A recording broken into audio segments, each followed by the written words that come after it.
Um termo que surgiu no debate público a partir de alguns influenciadores americanos e aqui no Brasil através do professor Olavo de Carvalho é globalismo. A denúncia do que seria o globalismo, que basicamente se resume em agentes de representação notável com interesses de organizar órgãos supranacionais que intentassem um governo global. O senhor concorda com essa interpretação? O que o senhor entende por isso e que agentes são esses? Eu acho que isso é parte do globalismo. Eu acho que essa maneira de ver o globalismo ela é um pouco, ela leva para algo um pouco limitado, quer dizer, de ver o globalismo apenas como a tentativa de criação de instituições globais ou de usar as instituições globais para influenciar nos países. Isso é parte da coisa.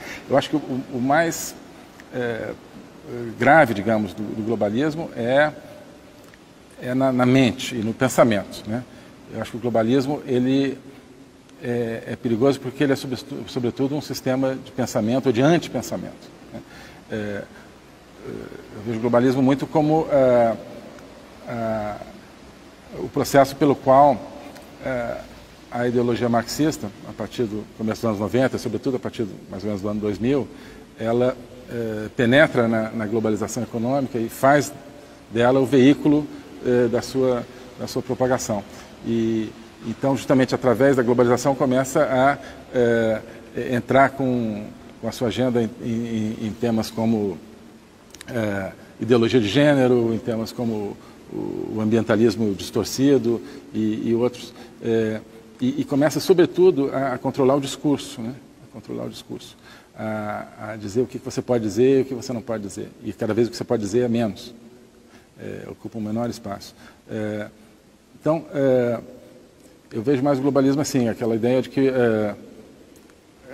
né, o marxismo descobriu que ele não precisa controlar os meios de produção econômica quando ele pode controlar os meios de produção de ideias, né? Então, que é o que vinha acontecendo. E é através desse controle das ideias que essa corrente começa a capturar instituições e começa, a partir dessas instituições, tentar né, agir para diminuir justamente as identidades nacionais e as identidades pessoais também, né? Porque, no fundo, é isso. Parte do problema só é a diluição das identidades nacionais. O fundamental é a diluição da própria identidade do indivíduo, do ser humano, né? E o achatamento do ser humano, que, a meu ver, é o projeto marxista. Por isso que é o problema, né? Então, não é questão de dominação mundial, assim, porque quer que a ONU domine, não é isso. Eu acho que não é isso, né? A utilização de todos os instrumentos para a diluição da nação e para o achatamento do ser humano. Isso é que eu acho que é realmente o grave do globalismo, né?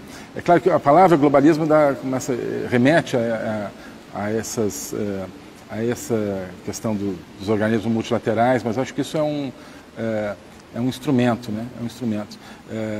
A ordem globalista, por isso que as pessoas perguntam onde é que está o globalismo. Claro, ele não está em um lugar, porque ele é um sistema. Ele é um sistema, como eu digo, de antipensamento, que meio que começou a se replicar sozinho na cabeça das pessoas. É por isso que eu acho que ele é tão difícil também, porque se fosse uma instituição, né, aqui Central Mundial do Globalismo, você vai lá e você toma, né, ou tenta tomar. Mas o problema é que é como se fosse um vírus de computador que se espalhou na cabeça das pessoas. Como eu digo, a gente vê o globalismo, eu enxergo o globalismo como né, o pensamento marxista capturando a globalização, né? Então, nossa ideia é libertar a globalização dessa captura, né? Globalização é uma coisa extraordinária que permite tanta coisa, permite, né, uma interação super democrática entre as pessoas, né? E isso tem que ser preservado graças à abertura de mercados, à abertura de conexões de toda a ordem. Então, o que é preciso eu digo assim, né, o que aconteceu é que o marxismo sentou na cadeira de piloto da globalização. É tirar daí. E nós vamos sentar na cadeira de piloto, né? Essa que é o que a gente precisa fazer. Eu digo assim, né, quem tenta representar essa linha que vê, né, o ser humano com uma dimensão, né, mais rica, eu acho que sim, vê a nação como algo que tem que ser uma comunidade orgânica, etc., né? Então, nada contra a globalização, absolutamente, ao contrário, né? Ao contrário, é libertar a globalização para que ela volte a servir, para que ela sirva ao ser humano, né? Então, isso tem a ver, evidentemente, com, no caso do Brasil, muito claramente, né? Precisamos da economia liberal, precisamos da abertura econômica, porque uma economia fechada, sufocada e sufocante foi parte do projeto de um país sufocado, de um país que deixava de ser nação. Então, eu acho que isso é fundamental.